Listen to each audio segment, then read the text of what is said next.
mula sa 702 DZAS, Agapay ng Sambayanan. Narito na ang programang mag-uugnay sa iyo tungo sa wastong kamalayan sa batas. Praktikal na talakayan ng mga alituntunin at balitaktakang may kaugnayan sa mga patakaran ng bayan. Kinilala sa Golden Dove Awards bilang Best Documentary Program. Ito ang Tabas ng Batas!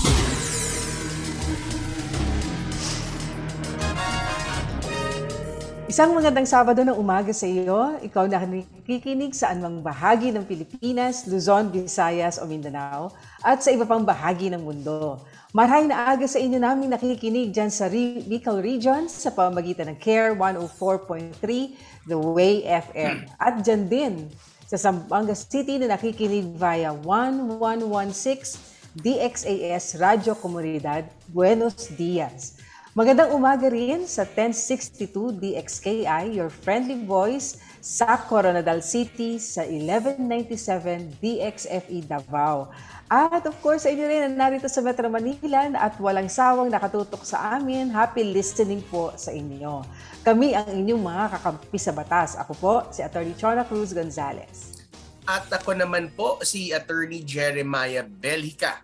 Ito po ang inyong programang Tabas ng Batas dito po sa 702 DZAS FEBC Radio TV. Miyembro po tayo ng KBP o ng Kapisanan ng mga Broadcaster sa Pilipinas at tayo rin po ay napakikinggan at napapanood po sa Facebook at YouTube channels ng 702 DZAS FEBC Radio TV at po sa ating partner television channel, ang Channel 185 sa GCTV. At tayo ay sinasamahan din ng ating cute crew na sina Absidi Ferrer, ang ating Prodtex na sila Benjo Morano, Reggie Villena, Nathaniel Peralta, at RTV na sina Eileen Valdez, Abby Glindo, Chris Rosete, Wenmark Balatucan, Jong Perez at Angelica Calayag. Kasama rin yung ating mga kamanggagawa riyan sa Bukawi Transmitter site. Oh, talagang salamat sa ating cute na crew. Yes. Kaya syempre sa puntong ito, attorney, no, nais naman natin syempre pasalamatan ang ating mga kaagapay na patuloy nating nakaka-partner dito sa ministry ng FEBC, no? Sa tulong po ng ating Panginoon, ang inyong pong suporta ay tuloy-tuloy po at mahigit na pong 7 dekada na tayong nagbabahagi ng mabuting balita ng ating Panginoong Hesukristo. At kaya naman po sa iba, ilan po sa atin na nais mong maging bahagi ng ministeryo, maaari po kayong mag-message FB page ng 702 DZAS Radio TV o bisitahin po ang donatenow.febc.ph para po sa ibang mga detalyang inyong kailangan. Pero sa atin pong pagpapatuloy, tayo muna ay pagkaing pangkaisipan.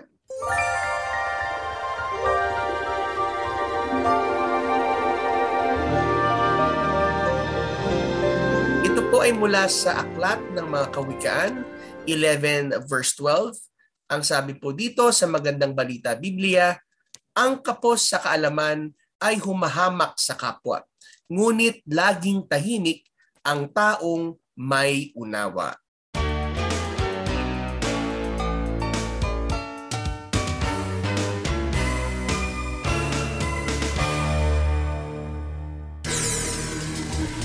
Kayo po ay aming inanyayahan na makilahok sa ating diskusyon ngayong umaga. Kaya kung meron po kayong komento, lalo na kung may katanungan, maaari po ipadala po yan sa amin sa ating Facebook page, ang Tabas ng Batas FEBC. At habang naroroon po kayo, please like and share para po marami pa ang makabenefit dun sa ating programa. Sa pagbabalik po ng Tabas ng Batas, ay tutungo na tayo kaagad sa ating unang segment, ang Punto per Punto. Tabas ng Batas! Magandang balita para sa mga nagnanais na kumuha ng Portable Missionary Radio o PM Radio. Narito ang mga Christian bookstores na pwedeng bisitahin.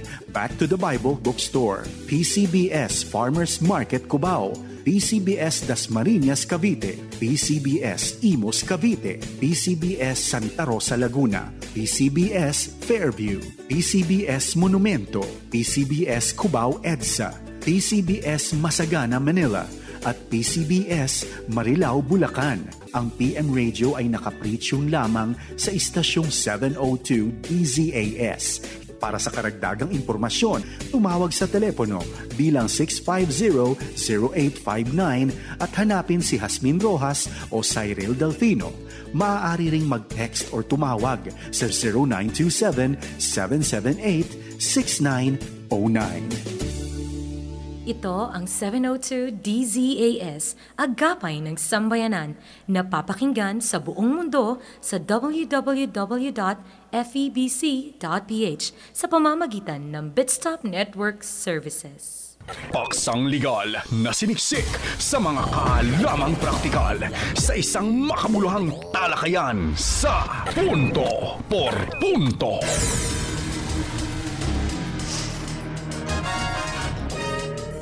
Okay, so tayo pinagbabalik sa ating programang Tabas ng Batas. Ako po si Attorney Jeremiah Belica.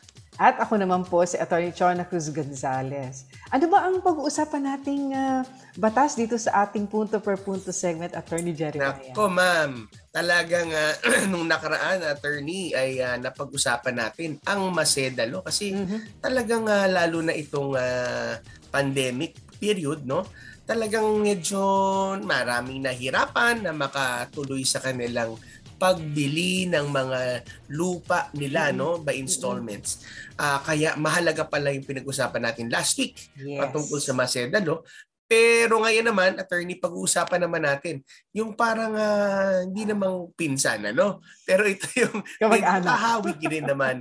Ito naman yung tinatawag na recto law. No, yung recto law naman, ito yung tinatawag na installment sales law na makikita natin sa ating new civil code na ngayon ng act number na incorporates sa ating new civil code ng act number 4122.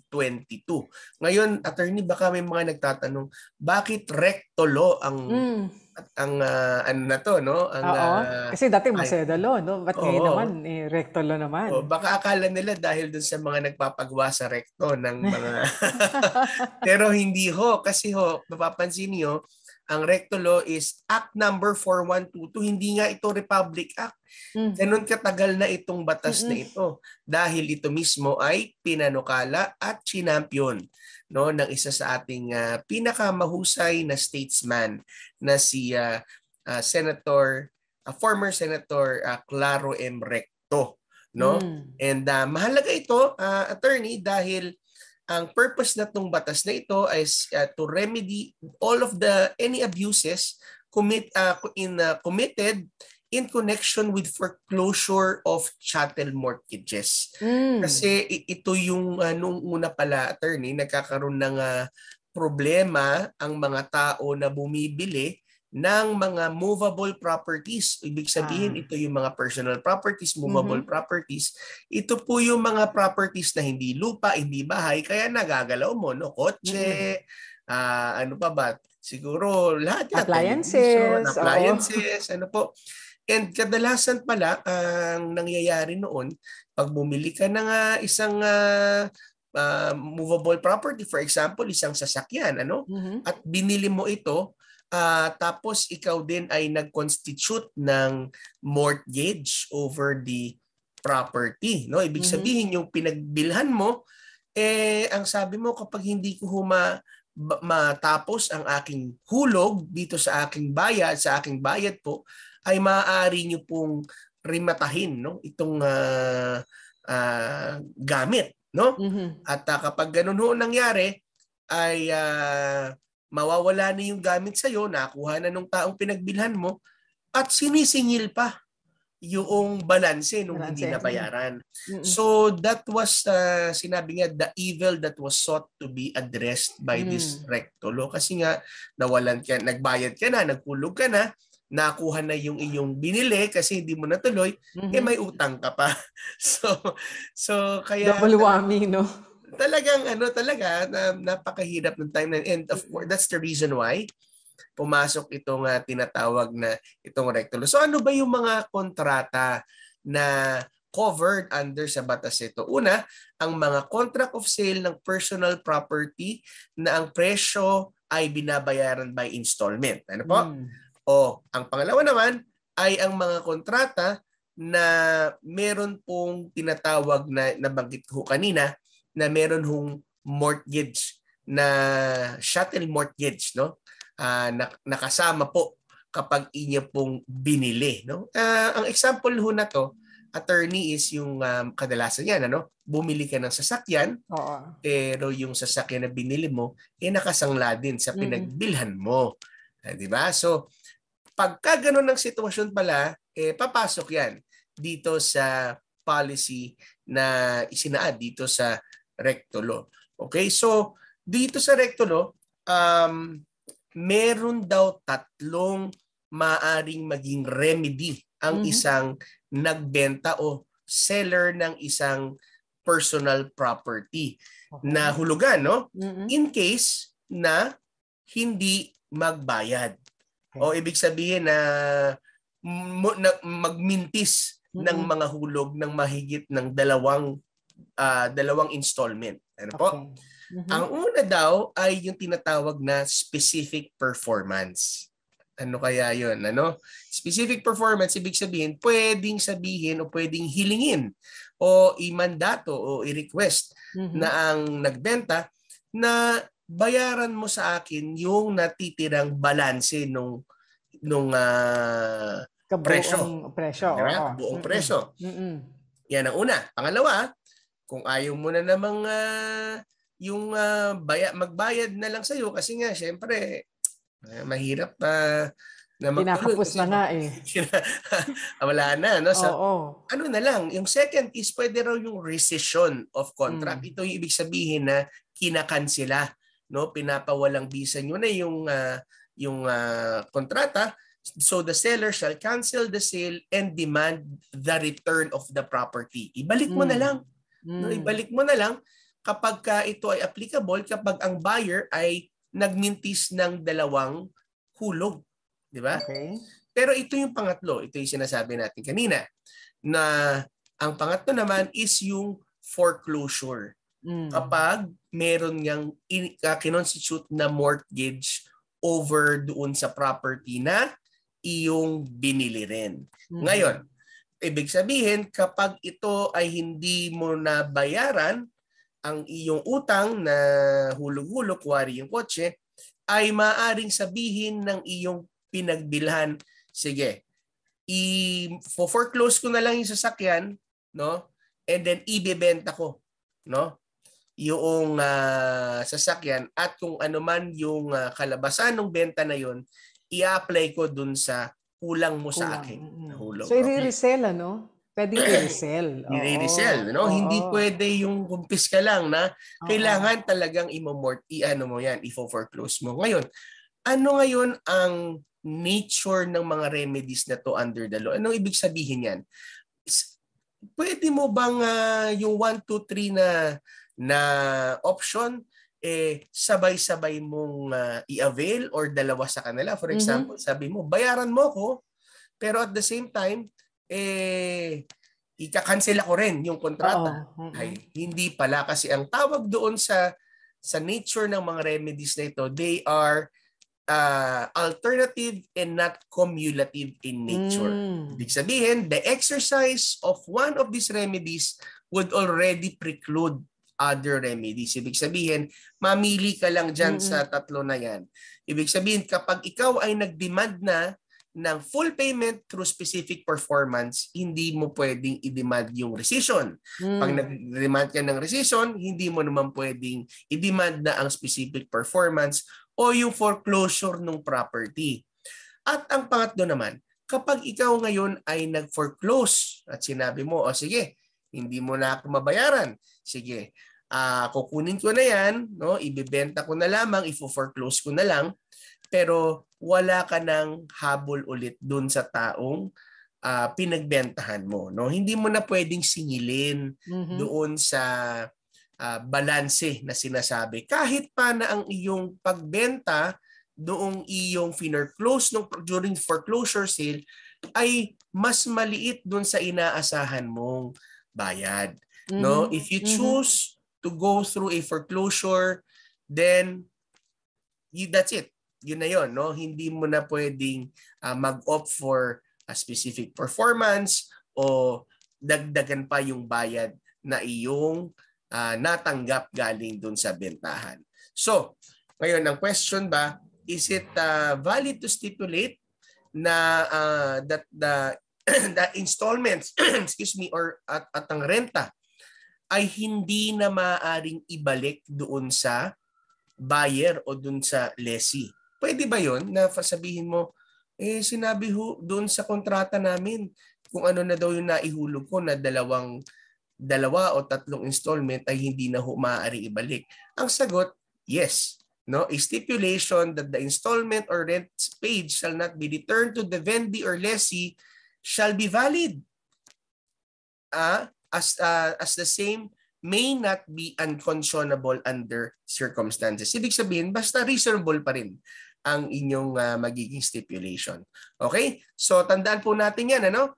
Yan po yung tinatawag natin na recto law or installment sales law na nag-a-apply sa mga bentahan ng personal or movable property that is being sold or bought by installment. Nakikita nyo ho yan sa Article 1484 at 1486 ng ating New Civil Code.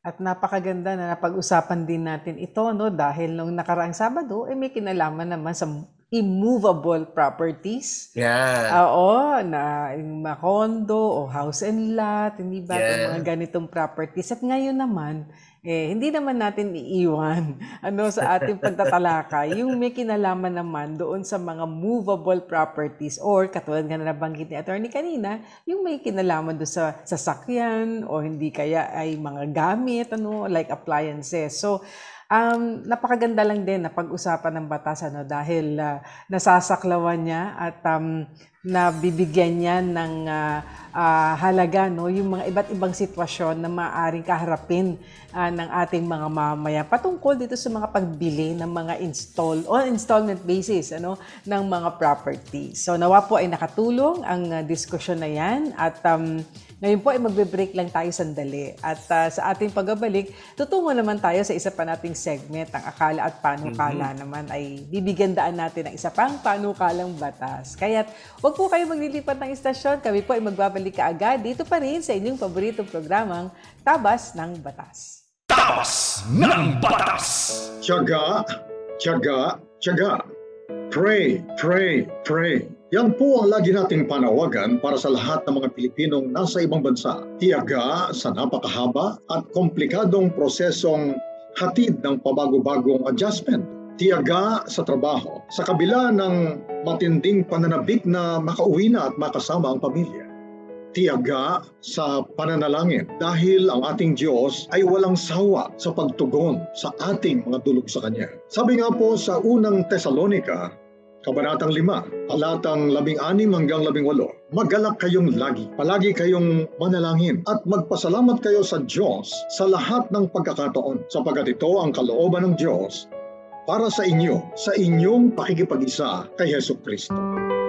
Ako po ang inyong kaagapay, Pastor Attorney Carlos Kuya Kaloy Cao Jr. Sumasaludo, umaagapay at nananalangin para sa ating mga overseas Filipino workers.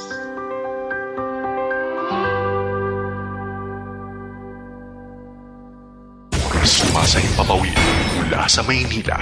Ito ang Far East Broadcasting Company Philippines.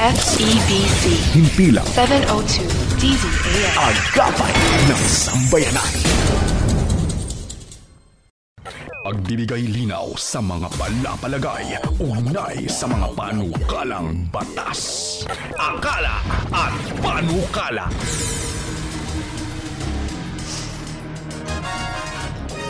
Alright, nagbabalik po tayo dito sa ating paboritong programang Tabas ng Batas at kasama niyo pa rin po kami na si Attorney Jeremiah Belica.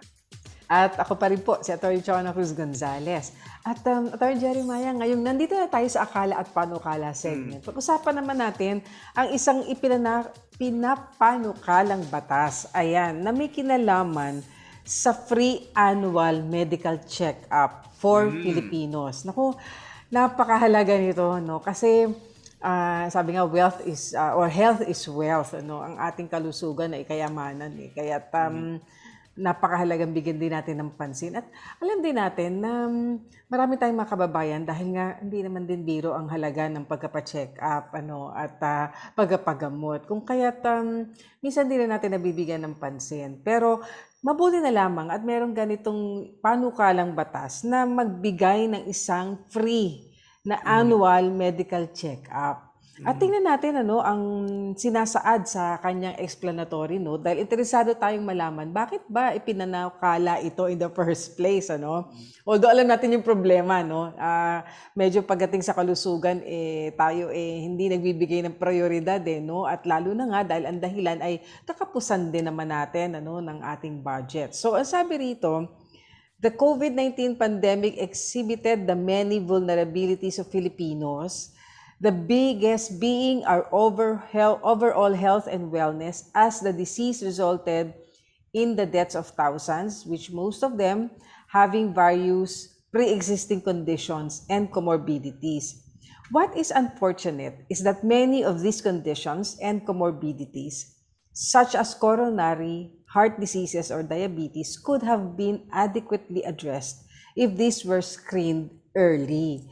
Totoo yan, kasi di ba, attorney, yung masabi natin hypertensive o yung mataas yung presyon ng dugo, o mataas ang cholesterol, wala ka namang nararamdaman Kung hindi ka magpapa-laboratory test, magpapa-blood chem, hindi mo sabihin nalaman. na lang, itulog mo na lang yan. Oo. Kung medyo masakit ang ulo, sabihin mo, baka napagod lang.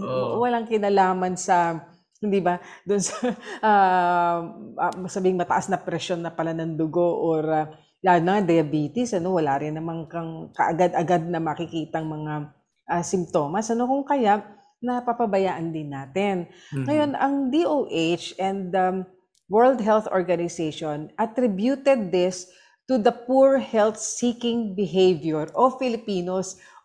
Na-single out tayo. Baka naman meron din ganyan sa ibang bansa. But nevertheless, napansin dito sa ating bansa na medyo hindi natin napaprioritize ang ating kalusugan. Not until nga daw na may maramdaman tayo, saka lang tayo nagpapacheck up. So, kaya sabi rito sa isang pag-aaral, 2018 pa nga ito published by WHO, sabi rito, quote, care-seeking behavior among Filipinos is largely dictated by the ability to pay, yung household income, and because of financial constraints, especially among the poor, care-seeking is often delayed.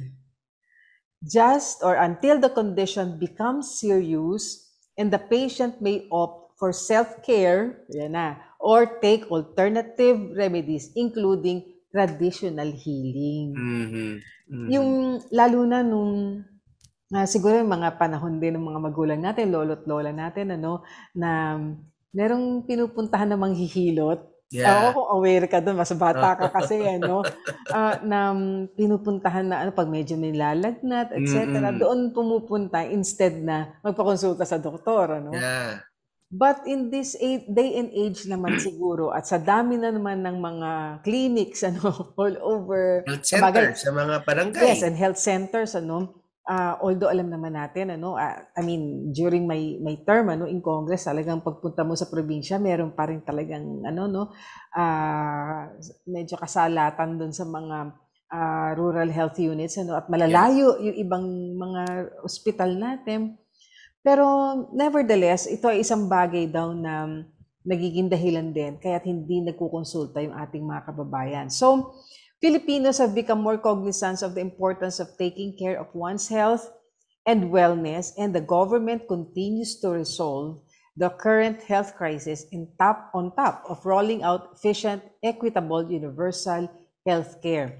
Alam mo nga, tama itong pandemya na to, yan ang isang tingkad ng pagpapahalaga natin pala dapat sa kalusugan. Kaya suddenly, biglang ngayon ang mga tao, sabi nga nung bumaba na, hindi ba, ang incidence ng COVID-19, dumami naman daw ang mga nagpa-check up dahil yung mga may heart ailments, hindi ba?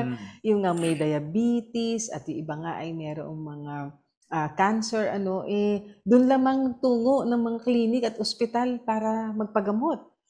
Kaya dito raw, sa panukalang batas na ito, this aims to parang automatically, yung member daw ng National Health Insurance Program of the PhilHealth would be able to access free annual medical checkups, which shall include blood sugar and cholesterol tests. Basic siya, pero alam natin mula doon, ang dami ng mga komplikasyon na pwedeng mangyari. This program, which shall be created and managed by PhilHealth, will not only help Filipino assess their well-being and address their most immediate health concerns, but also hopefully address the growing cost of healthcare in the country. Alam mo, ang ating dream din at panalangin, na dumating din tayo sa pagkakataon na katulad sa ibang bansa, na hindi na po problemahin ng mga Pilipino yung pagkapagamot. Na hindi na sila, hindi na kakabahan o hindi na magdadalawang isip na pumunta sa doktor o sa klinik para magpa-check up dahil nga ang iniisip yung babayaran. Kasi sa ibang bansa, hindi ba, sagot na yun ng kanilang pamahalaan kung hindi man subsidized. Nawa, dumating din tayo sa ganoong estado na hindi maging hadlang ang kakulangan ng budget para lamang magpatingin tayo sa doktor.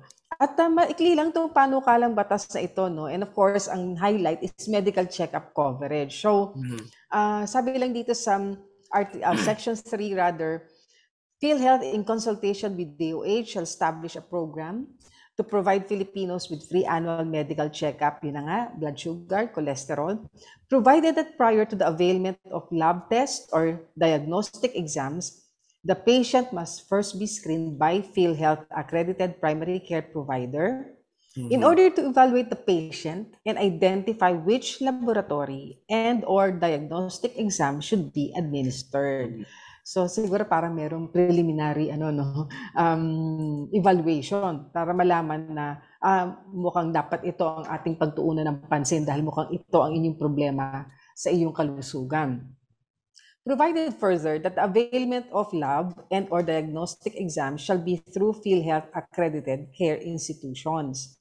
Provided furthermore that upon approval of the PhilHealth Board, this laboratory and or diagnostic exams shall be expanded subject to the availability of PhilHealth funds and the current and emerging health necessities of Filipinos. Kaya napakahalaga rin talaga, Sec, na ang ahensya na ito ng pamahalaan ay maging masinop sa pondo na inilalaan sa kanila at sa programa na ipapatupad sa pamamagitan ng kanilang ahensya.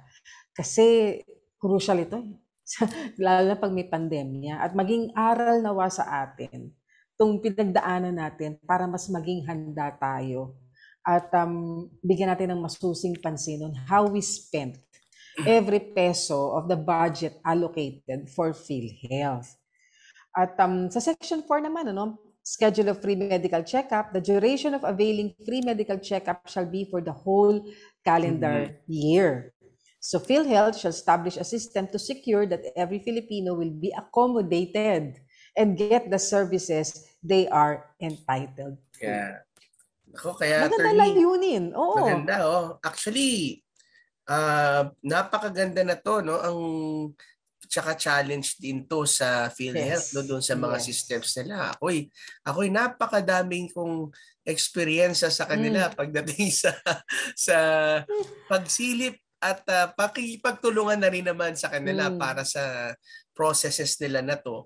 And it's really important because minsan kapag hindi rin na iayos yung proseso, kahit nandyan yung karapatan, hindi mo naman makuha yung serbisyo dahil you really need to streamline the process at makaabot agad sa mga tao yung mga benepisyo na ibinibigay sa kanila ng batas. So itong mga nakaraan, marami bang napuna.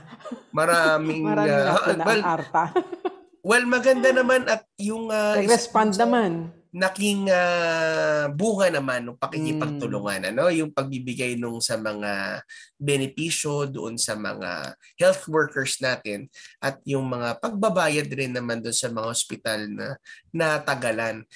Pero ito talagang napakahalaga na to kasi hindi ito nga ginagamot attorney, itong layunin na to.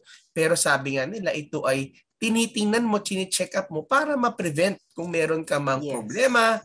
Kasi sabi nga nila, diba, the prevention is always better than cure. So, itong ginagawa na to na free medical check-up, in the long run, nakikita natin na nag-i-invest talaga tayo para ma-avoid natin ang mga future na mga sakit bago pa naman lumala o bago pa mangyari.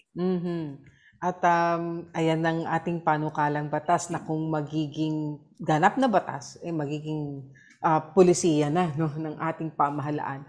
At babantayan din naman natin yung kanyang pagpapatupad. Kasi yun nga, tama yung nabanggit mo na it's one thing na to put a policy in place. Pero kailangan bantayan mo yung implementation Diba? Maganda layunin ng batas, ang ganda ng kanyang objectives and goals, pero yun nga how it will be implemented na to the point na talagang, di ba, yung beneficiaries will really be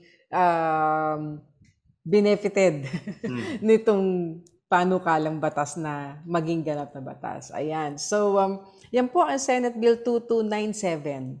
At yan po ay mayroong short title na Free Annual Medical Check-up Act. Madaming matutuwa.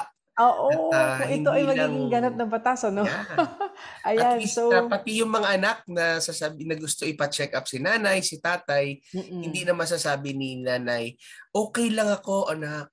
Wag mo ako itutulog ko lang to. Pwede mo na nga ipa-check up si nanay at si tatay. At walang iintindihin na mga expenses, kasi sabi nito, free Ayun, yun ang keyword, free annual medical check-up. So, maraming salamat po sa inyong pagsama sa amin sa segment na ito, na Akala at Panukala segment. Sa ating pagbabalik tayo ay dadako na sa ating blockbuster segment, ang Payo de Asunto.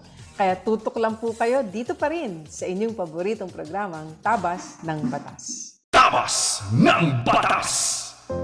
Kapag tinawag ka ng pagmamahal, sumagot ka agad. Panatag, marangal. Naririto ako at handang maglingkod. Sundin mo ang sariling puso't kalooban, hindi ang bulong, bighani at tukso na mga wikang banyaga sa iyo. Matitiis mo ba ang patalim ng balakyot? Magtitiis pa ba sa gisik ng maiksing kumot? Mahihimbing ka bang alipin ng takot? Ang pag-ibig mo ay walang kapantay, kundi ang pag-ibig din ng minamahal. Huwag mo siyang bayaang maghintay. Gumising ka, manindigan. Bawat patak ng luha niya'y isang dagat. Bawat ngiti ng tagumpay niya'y watawat. Kapag tinawag ka ng pagmamahal, sumagot ka agad. Matatag, marangal. Walang bakit. Sana maglingkod. Ito ay hango mula sa tulang Mamamayan ni Rio Alma. Paalaalang hatid ng inyong 702 DZAS FEBC Radio TV, Agapay ng Sambayanan.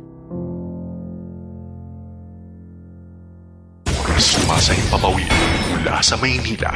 Ito ang Far East Broadcasting Company Philippines. FEBC. Himpilang 702 DZAS. Agapay ng Sambayanan. mga kasong bibigyang pansin at mga katanungang sasagutin. Yan ang tututukan at gagabayan ng Payo de Asunto.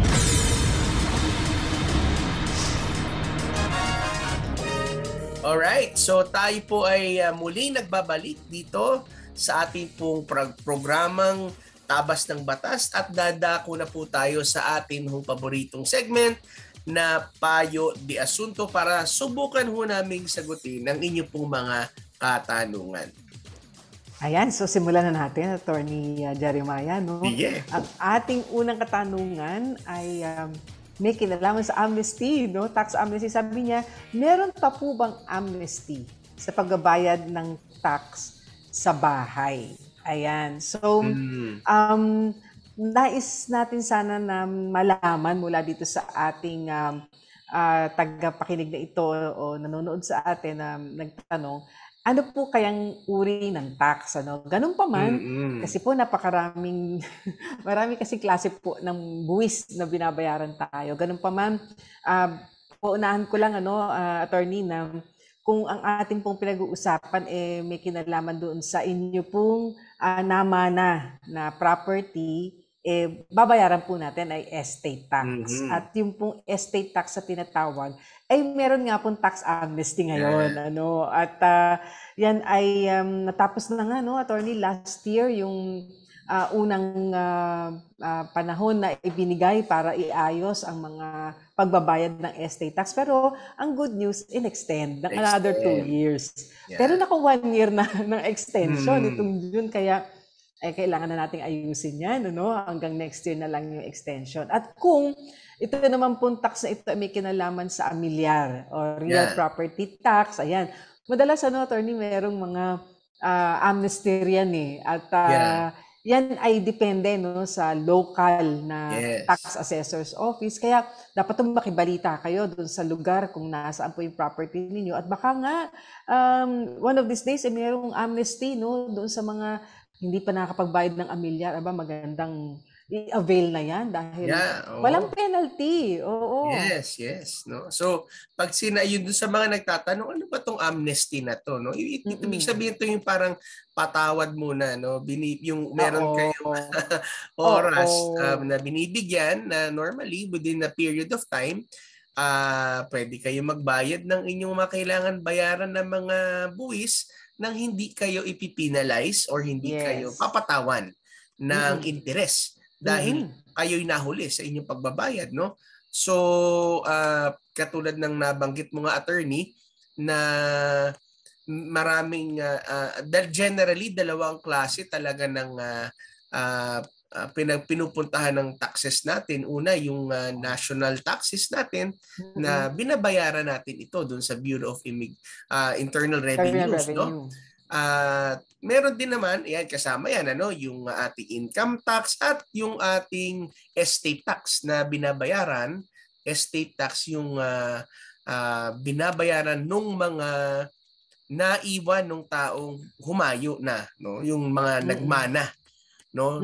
Binabayaran nagmana. So, ito ay meron tayong current na amnesty nga, sabi mo nga, attorney, pero yung nabanggit mo rin kanina, kasi sabi tax sa bahay Pag tax sa bahay, minsan isipin natin, kung tax sa bahay yan, ibig sabihin yan ay real property tax, So kung ito yung real property tax, ito ay local tax. Ibig sabihin binabayaran mo ito sa City Hall. Sa tax assessor's office. At ang may desisyon naman yan ay ang local government ninyo, kung magbibigay sila ng tinatawag na amnestiya. So, ano po ba ang inyong tinutukoy, kung ito po ay yung bayad po sa amilyar, ay kailangan malaman at alamin po sa inyo pong local government. Kung ito naman po ay estate tax dahil pinamana nga sa inyo ng inyong nanay, tama, katulad na sinabi ni Attorney Chona, ito po ay merong extension ng amnesty until next year. Ayan. So, avail natin. Avail natin, Oo. Ayan. At ito isang katanungan pa, sabi niya, Nakabili po ang father ko ng lupa pero walang naka-indicate sa plano na may right of way. Pero ang sabi ng may-ari, daanan daw namin din yung harap nila kasi nasa likod ng may-ari ng lupa yung nabili namin. Di naman kami komportable na salita lang kasi may harang sa gate nila. So ano ang dapat nang gawin? Pinibigyan naman sila ng dadaanan at ito ay isang bagay na kinakailangan i-extend nga lalo na doon sa mga may-ari ng property na napaloob at wala silang access doon sa pinakamalapit na daan. Talagang kinakailangan bigyan sila ng access doon at yan na nga yung right of way na yan, pathway ika nga nadadaanan. At maganda po na tama yung sabi nyo na kasi kung salita lang, baka nga naman dumating yung pagkakataon na hindi na sila paraanin. Maaring yan ang kanilang agam-agam. Unang-una po, maganda na meron din kasulatan patungkol dito. At katunayan nga po sa kalakaran, meron ina-attach or rather ina-annotate, ina-annotate maging sa titulo ng lupa, yung right of way. Para po sigurado na iyan ay bibigay sa inyo, pagagamit sa inyo yung daanan na yan. Pero of course, attorney, ito yung isang nakakalimutan natin Yes, magbibigay ng right of way, pero may just compensation din May bayad din doon sa kung gaano kalawak, gaano kahaba yung right of way na yan. Kasi burden yan doon sa may-ari ng lupa na magbibigay ng right of way. Yung tinatawag na servant estate na kung saan yung lupa na kung saan dinadaanan nung ninyo ay meron kasi talaga silang karapatan, attorney, doon sa paggamit ng lupa nila. Ngayon kung halimbawa tayo po ay kinakailangan o nais makidaan doon sa kanilang lupa nang sabihin natin ay little more than permanent, kumbaga ito'y magiging talagang permanente halos panghabang buhay na panghabang buhay na ay maganda talaga na ito ay i-annotate doon sa titulo ng lupa. Pero maaari din kasi itong maging subject ng isang kontrata. Tama po na nabanggit mo nga, attorney, kanina, ang hindi mo naman bibilhin yung lupa. Hindi, linawin ho natin, kapag kayo po bumili ng right of way, hindi ho ibig sabihin na agaran na iyo na yung buong lupa. Meron ka laang binili na karapatan sa presyong abot mapag-aagrihan, karapatan na daanan yung lupa kung kinakailangan.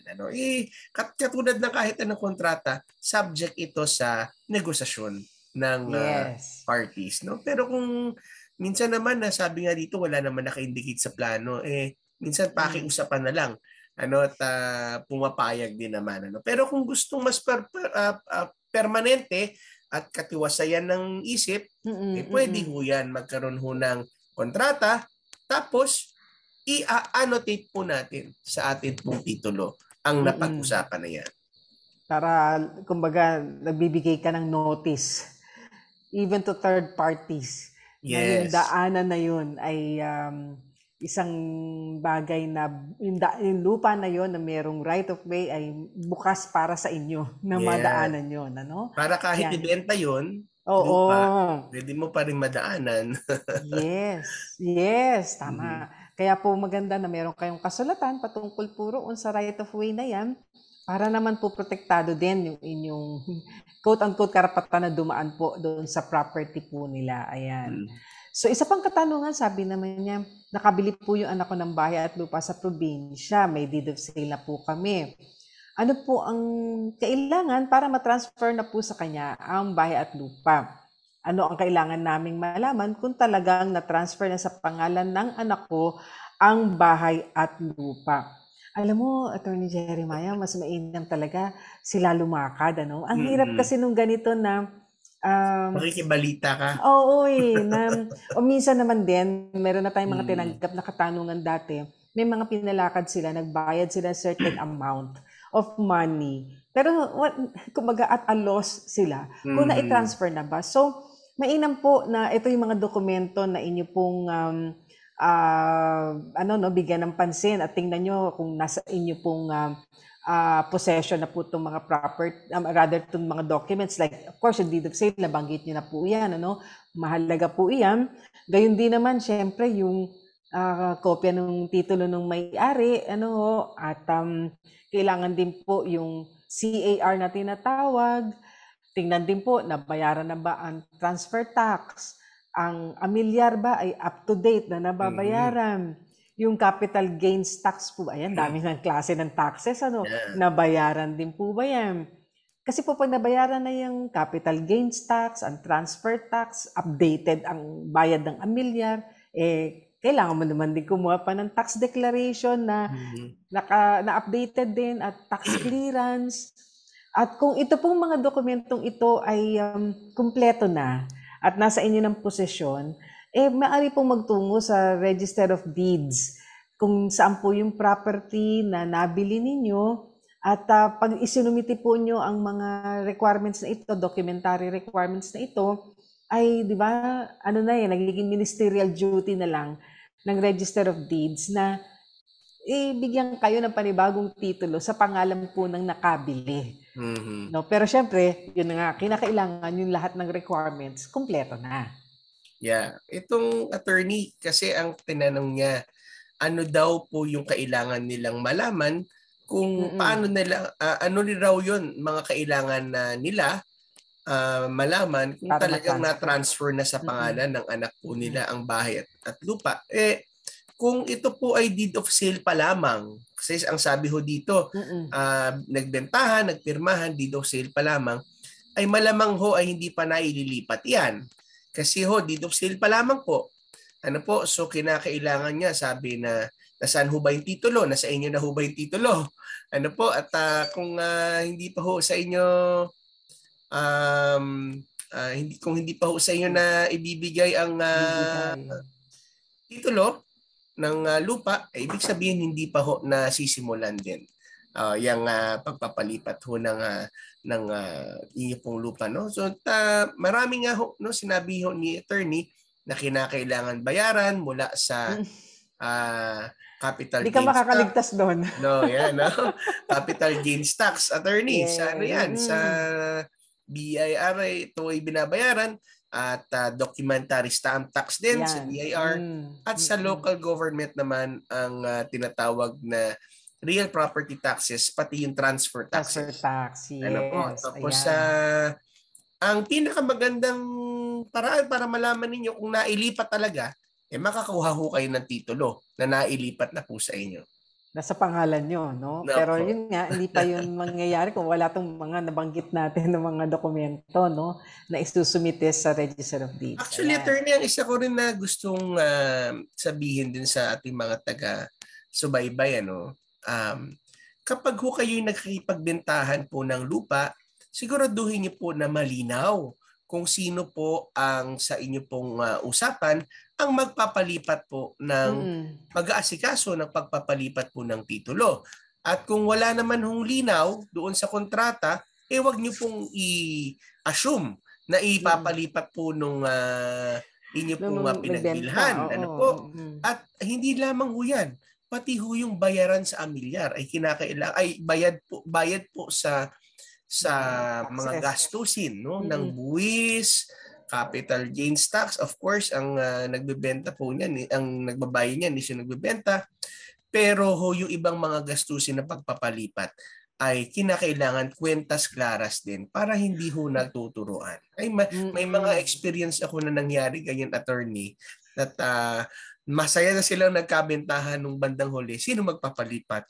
Although syempre nasa interest ng bumili na siguraduhin mong malipat sa pangalan mo, kaya ikaw ang maglalakad. Kasi, di ba, for your own benefit yun and security. isang step na may deed of sale, pero the rest, syempre, Yes. yun ang magsisil nung Yeah. ownership mo kung maipatransfer mo na sa pangalan mo. Yung Kaya maganda ownership talaga, title. kunin nyo na po. Kayo na po. Ano po. Yes. Marami naman po nga mahuhusay na Oo. maglakad po ng papel.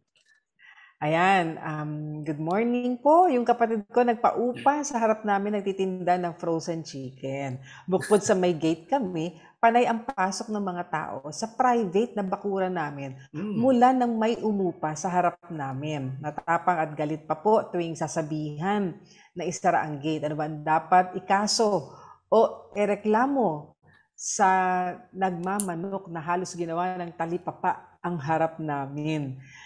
Siyempre, attorney, no, una natin may isip, kasi po ito ay lease, ito po ay pagkapaupa. So, yung pong lease contract. Kaya dito pumapasok yung kahalagahan ng kontrata o kasulatan eh. Kasi doon po sa kontrata, nakasaad na doon ang lugar kung, di ba, gaano ba kalaki talaga ang pinapaupahan, hanggang saan ang hangganan lamang, ano ang mga prohibition, ano ang mga limitasyon ng umuupa.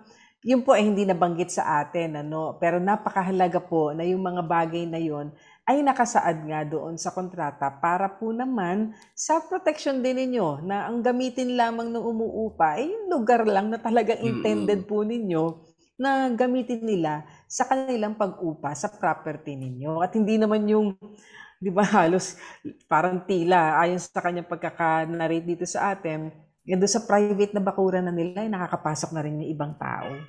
Opo. Ito po'y pagka tiningnan mo yan na pumapasok mismo yung mga tao doon sa inyong bakuran na hindi naman ninyo ino-authorize, dahil bibili lang ng manok, ay actually sa totoo pwede ho ninyong ipagbawal ang pagpasok ng mga tao na hindi naman po ninyo otorisado. Kung siguro po yung iyo pong umuupa sa inyo ay magrereklamo, ay baka pwede magkaroon na lang ng kasunduan. Ay, dalhin mo na lang siguro doon sa gate yung manok o kaya naman magkaroon lang siguro ng ground rules. Tingnan niyo po, tama ho yung sinabi po ni attorney, tingnan po ninyo yung inyong kontrata. Kung wala naman po doon sa kontrata, ay maaari niyo pong tawagin ang kanyang atensyon. Po? At kung hindi ho magkasundo, ay maaari ho ninyong ilapit sa barangay. Ayan. Attorney, bigyan daan natin ito isang katanungan. Mahalaga to, no? Ito parang scam alert eh. No? Bigyan daan natin ito isang katanungan na ito. May tumawag sa akin na nagpanggap na taga-bank. Need ko daw i-update ang ATM ko para mapalitan. Ang nangyari, i-update daw po nila online at makakatanggap daw ako ng 3 OTP. Binigay ko na agad yung OTP na di gaanong binasa yung nasa text. After ng call, pag-check ko ng bank app ko, nalimas na po yung laman ng savings account ko. Tinawag ko po agad sa bangko at nireport ang nangyari pero walang guarantee na may ibabalik ang pera ko. Ano pa po ang dapat kong gawin? Mga kababayan, tayo po ay maging maingat, doble ingat po tayo. Huwag po tayo magbibigay ng personal na impormasyon natin, lalo na ng bank details po natin. Sa mga ganyang tumatawag na kunyari ay mula sa bangko, maging yan ay taga-bangko, hindi po sila hihingi ng katulad OTP or di ba yung secured na account mo, etc., yung numero niyan, etc., hindi po pwede nilang hingin yan. At kung meron po kayong alinlangan, wag po ninyo yung entertainin tong mga tumatawag na to. Maganda po makipag-ugnayan kayo mismo agad sa bangko. Kasi may nangyaring ganyan, Attorney Jeremiah, na na-narrate sa akin ng isang manager ng bangko na nagsabi na may tumawag nga daw sa kanilang kliyente at nagpanggap na taga-bangko. Buti na lamang yung kanilang kliyente, hindi in-entertain yung call, ginawa niya, pumunta siya sa bangko mismo. At kinausap niya tong manager nito at napag-alaman niya na wala silang pinatatawag dito sa kliyenteng ito. Meron namang isang sitwasyon na ganyan nga in-entertain yung tawag, na ibigay din ang mga details. At dahil may partisipasyon ngayon itong kliyente, nagbigay siya ng kanyang details, bagamat Akala niya sa bangko, hindi pala. Pero ang sabi ng manager sa akin, kasi dahil sila ay may partisipasyon doon sa pangyayari, kaya sila ay nakuhanan ng laman ng kanilang account, hindi po maire-reimburse ng bangko. Hindi po mapapalitan ng bangko yon. Yeah. Kaya ingat-ingat po tayo. Huwag ho tayong basta-basta magbibigay ng ating mga detalye online, lalo na pag hindi niyo talaga sigurado ang inyong kausap. Mas mabuting tumuho kayo ng personal. Ay, naku, attorney, sa akin mismo ay maraming mga nagtatawag at hinihingi ang detalye ng ibang mga iba't ibang mga datos, personal data. So, wag ko kayong basta-basta pumapayag. Minsan, nag-i-email pa sila. Na parang akala mo ay lihitimo. At gamit ang letterhead ng bangko. Tama po. Pinakita nga sa akin ng manager kasi ginamit talaga yung letterhead nila. Pag binasa mo ang first 2 paragraphs, maganda ang kala mo talaga professional sa bangko galing. Pero napansin namin yung 3rd paragraph, mali-mali na ang grammar. Yeah. So medyo, di ba? Kaya, pero yun na nga, doble ingat tayo. Ngayon, ano pa ang pwedeng gawin nitong ating kababayan na to na nabiktima na nga? Tama yung kanilang ginawa na ni-report ang nangyari. Pero ang mahalagang gawin din nila dito ay ito ay i-report nila din sa otoridad, Hindi lang dun sa bangko, pero maaari kayong mag-report sa police or mag-report kayo sa fraud division ng NBI dahil meron silang mga expertise pagdating dito sa mga to. Bagamat kasi, attorney, talagang sinasabi nga ang pag-iingat ng isang bangko sa mga impormasyon ng kanilang mga depositors, ay meron tinatawag na utmost diligence talaga yan. Talagang sila ay maingat na maingat. Pero ika nga kanina, yung pag-iingat nila ay dapat meron din masuklian natin ng pag-iingat din natin. At meron pa minsan, nagpapadala pa sila ng mga forms sa email po ninyo na pirmahan daw po ninyo at pag napirmahan po ninyo at sinagutan niyo yung mga detalye ay maaari na mag-transact online. Ay mag-ingat po kayo doon kasi yan mga forms na yan ay personal po yung fini-fill out sa mga bangko po na yan. Kaya po, maski na yan ay talagang taga-bangko. Kasi nga meron ding ganong sitwasyon na meron siyang binabayaran through the banks. Talagang regularly tinatawagan siya.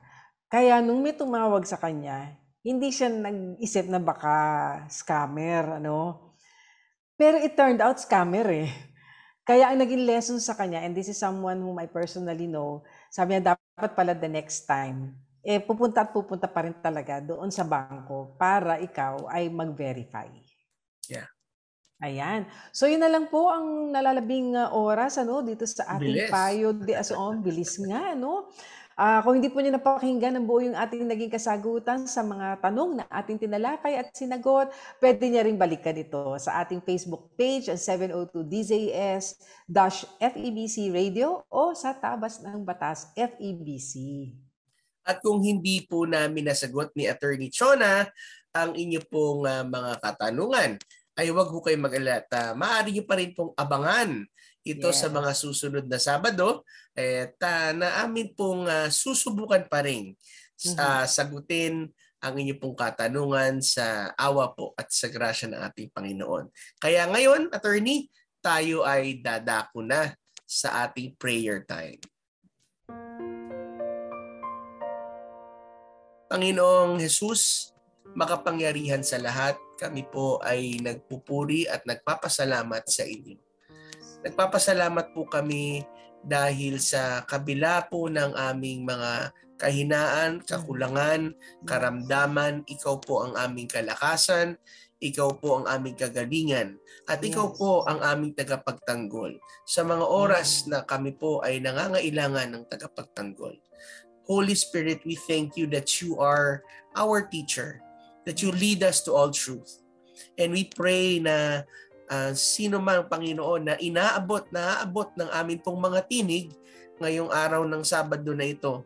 Ano man ang kanilang pangangailangan, ano man ang challenges that they are facing. We pray, Lord, that you meet them, Lord God, at their point of their needs. We thank you, Lord, sa programang ito. Nawa ang mga katanungan na hindi ho namin na nabasa o nasagot ay ikaw naman po ang siyang tumulong at magbigay po ng comfort at direksyon po sa bawat isa. Sa iyo po naming ibinabalik ang lahat ng kapurihan at pasasalamat sa ministeryong ito ng FEBC. To you we give all the praises and all the glory. In Jesus' name we pray. Amen. Amen. Salamat mga kaagapay sa mga tumututok at sa tumutok sa ating radyo, sa online, via Facebook at YouTube, at sa atin hong mga nanonood naman sa Channel 185 sa GCTV. Kami po ang inyong mga kakampi tuwing Sabado ng umaga. Ako po si Attorney Jeremiah Belhica. At ako naman po si Atty. Chona Cruz Gonzalez na nag-aanyaya sa inyong lahat. Samahan kaming muli sa susunod na Sabado sa parehong oras at himpilan. Kaya't lagi po nating tatandaan, kung uunawain at susundin, kakampi mo ang batas. Nais po naming makarinig mula sa inyo para sa mga kuro-kuro, mungkahi o mga bagay na nais ibahagi sa palatuntunang iyong napakinggan. Sumulat lamang sa 702 DZAS, Agapay ng Sambayanan, 1 Corporate Center, 46th floor, Doña Julia Vargas Avenue, corner Meralco Avenue, Ortigas Center, 1605, Pasig City. O mag-email sa dzas info@febc.ph.